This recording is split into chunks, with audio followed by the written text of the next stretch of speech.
Hey guys, Good Jackie here with a small update to my acidic concoction trample toe build.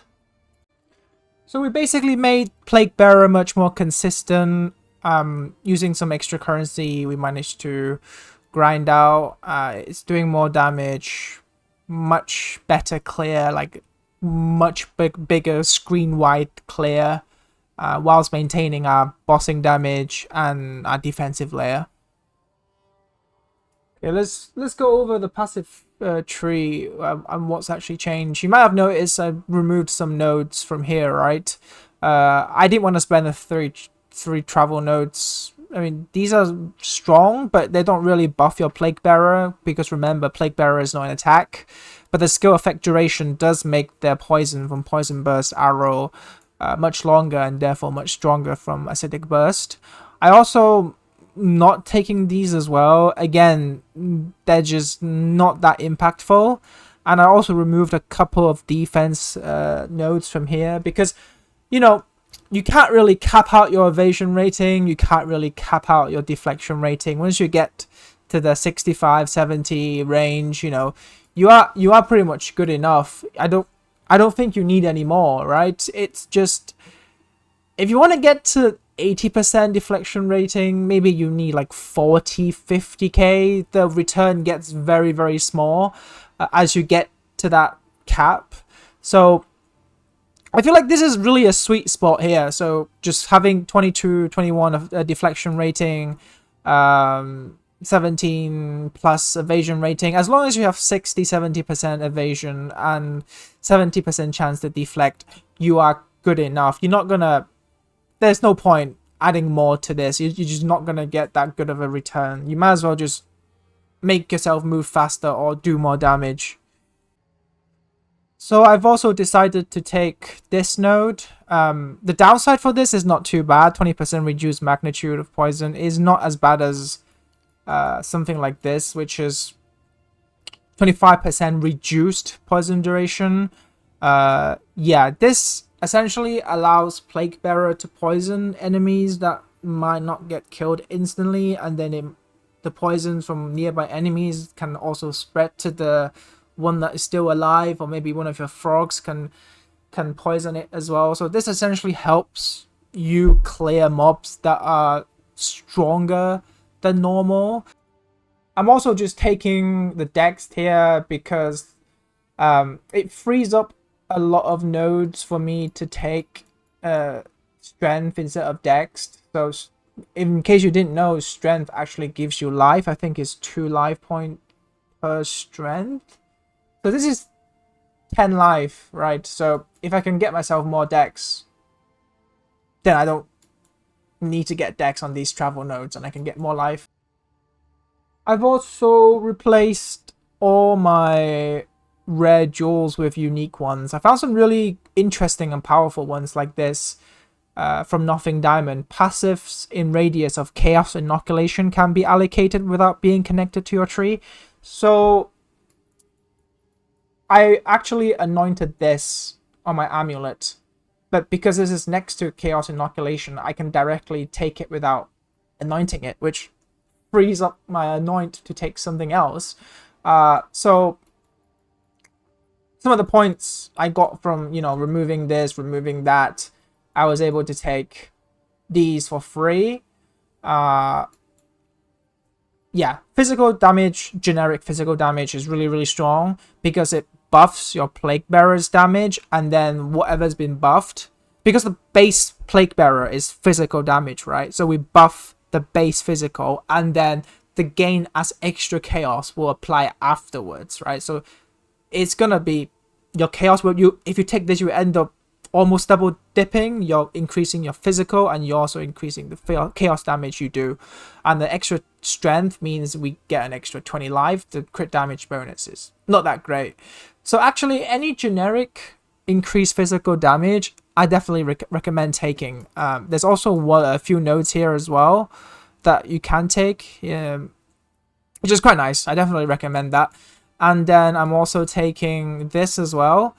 Basically, if you walk next to an enemy, they'll get withered, and withered enemies have less chaos resistance. And because we get a lot of chaos damage from all our, gain as extra chaos modifiers, we can take advantage of this and end up doing more damage and therefore applying a higher poison, essentially. Another unique jewel I have is this, right? It's very easy to understand. Because Plague Bearer is not an attack, there are not a lot of things that can buff the damage Plague Bearer can do. But this is amazing because it gives a lot of extra base damage to Plague Bearer. Essentially allow it to store even more poison. Without this, we're only storing 15,905. With this, we can store like almost 25% extra, right? 25. And then that will scale on top of everything else we have. And then as you can see, I replaced my gems for Plague Bearer. I used to have only 3 support gems because one of them required that I only take 2, but then it would increase the level of my Plague Bearer by 3. Instead of doing that, I decided to take this one instead, which is gain 20% of physical as extra chaos. The reason why I've done this is because I wanted to try out more support gems. This doesn't limit the number of support gems I can have. And then, yeah, this increases the AoE. This is part of the reason why Plague Bearer's clear is so much more better and consistent and more screen wide. And then this actually makes a huge difference, by the way. Without this and with this is literally night and day difference. I don't even know why I wasn't taking this. And then I really struggled to find another one that just buffed the damage generically. But yeah, but this one gives, yeah, this is like the only one I managed to find that gives it a generic damage. This will actually scale both the physical and the extra gain as chaos. So it's 20% extra on the gain as extra chaos and the base physical, I think. So yeah, very, very strong. I guess the movement speed is already pretty bad, so making it slightly worse is probably not going to affect it much. And then we are taking these chaos nodes. The reason why is because we end up having so much gain as extra chaos. Buffing the generic chaos damage itself is actually giving us a lot of damage, especially something like this. 53% increase, that is a lot of damage we're adding to Plague Bearer.